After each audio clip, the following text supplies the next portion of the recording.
j'espère que vous allez bien.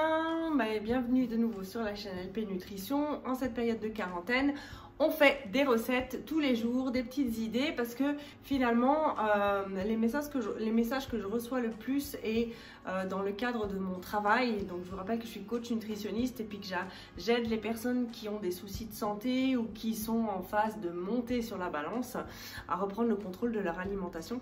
Et ce qui ressort le plus souvent, eh bien, c'est le manque d'idées.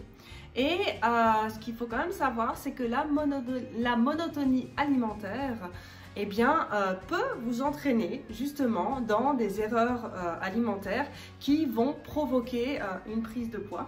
Parce que quand on ne sait plus quoi manger, eh bien, on mange mal, on fait toujours la même chose et on craque sur des choses qui ne sont pas forcément saines pour la santé. Alors bien évidemment, on a le droit de craquer. Il faut respecter le principe 80-20, on va dire. Parce que sinon c'est embêtant, je veux dire, on n'est pas tout le temps dans la restriction, c'est comme on n'est pas tout le temps au travail, on est aussi en vacances, et bien voilà, pareil, la semaine, on essaye de faire quand même attention à ce qu'on mange, parce qu'on ne peut pas mettre n'importe quoi dans notre corps, et il y a un moment, 20% on se lâche, hein, et ça fonctionne comme ça fonctionne très bien, à part si, bien évidemment, il y a des problèmes médicaux qui sont plus graves. Alors ce qu'il faut quand même savoir, c'est que quand vous naissez en bonne santé, il faut des années et des années et des années à votre corps pour qu'il se déclenche une maladie, clairement. Une maladie comme le diabète, le cholestérol, tout simplement parce que à force de vouloir vous maintenir en bonne santé, il essaye d'évacuer toutes les cochonneries qu'on mange, ainsi que la pollution et tout ça, et au bout d'un moment, quand il voit que finalement vous, par votre action, votre comportement, vous ne faites rien pour l'aider, du coup à un moment il lâche, et là tout d'un coup on déclenche un diabète, un cholestérol, et en général c'est irréversible. Alors voilà, alors souvent ce qu'on me demande, c'est le petit-déj. Parce que le petit-déj, c'est récurrent, c'est toujours la même chose, c'est le café, c'est le jus d'orange pressé, c'est les flocons d'avoine, le pain, la tartine de pain et tout. Et c'est vrai qu'au bout d'un moment, on peut en avoir marre. Et il y a des tas de recettes à faire pour le petit-déj, le matin, et notamment des petits biscuits petit déjeuner avec des produits sains que vous pouvez tremper dans un bol de lait, dans votre café par exemple, et qui sont nourrissants. Donc on va faire ça aujourd'hui. Nous sommes dans la recette numéro 11, il me semble, si je ne me trompe pas, et vous allez voir, eh bien encore une fois, c'est que de l'assemblage et ce n'est vraiment pas compliqué. Vous pouvez même faire ça avec vos enfants, c'est ludique, c'est sympa et tout le monde rigole. Alors on y va, présentation des ingrédients. Alors, j'ai déjà du lait de soja, des pépites de chocolat. Alors, je vous rappelle que l'entier de la recette sera dans le groupe LP Nutrition à l'écrit.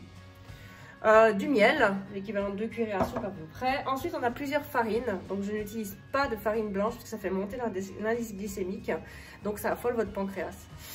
Ici, vous avez de la farine de maïs, de la farine d'épeautre, des noisettes moulues,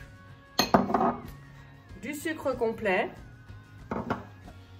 des flocons d'avoine, environ 30 grammes. Dans la recette originale, il mettait du beurre. Je n'ai pas mis de beurre parce qu'on va chauffer et que le beurre n'est pas bon quand il est chauffé. Donc j'ai mis de la graisse de coco et de la purée de noix de cajou. Et le seul petit truc à la rigueur qu'on pourrait éventuellement dire non mais c'est vraiment pas forcément très bon, c'est le sucre vanillé. Mais là, allez, je vais me permettre d'en mettre un petit peu pour donner un peu cette... Alors oui, évidemment, je pourrais très bien mettre aussi de l'arôme de vanille, mais là, il ne faut pas non plus tomber dans l'extrême, donc je vais mettre du sucre vanillé. Alors voilà, écoutez, rien de compliqué. Comme le tout, en n'oubliant pas de tamiser les farines.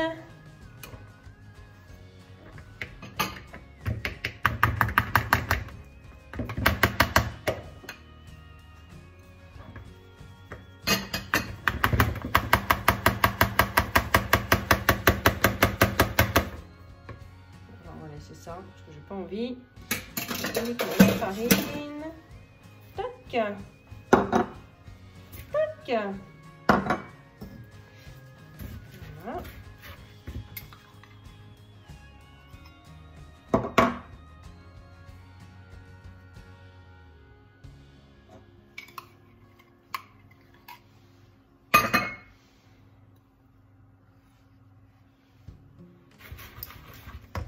le liquide.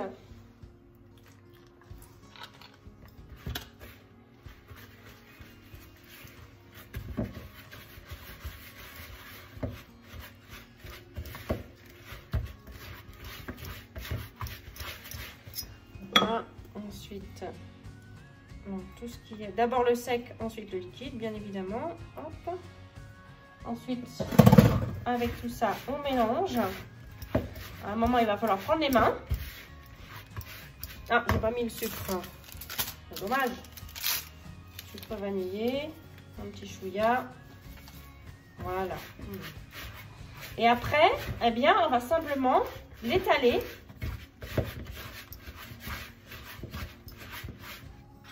Et en faire des petits bonhommes.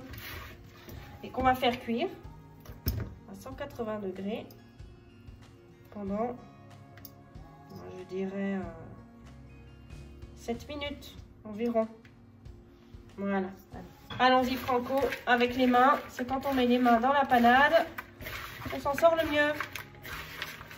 Et après, ben, tout simplement, on va le faire cuire. Là, on prend de la farine blanche. N'est-ce pas? C'est uniquement pour étaler. Et après, ben, voilà. Hop, on va étaler ça.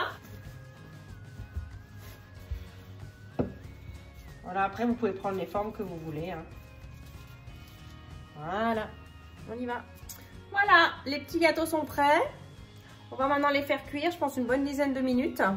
Et puis on verra bien ce que ça va donner au sortir du four. C'est parti. Et voilà les amis. Après 10 minutes de cuisson, les petits gâteaux spécial petit déjeuner. Donc évidemment, vous en mangez pas forcément 5. Hein, mais 1 ou 2, je pense que ça suffit et vous serez déjà bien calé. Voilà, sur ce, à demain pour une nouvelle vidéo.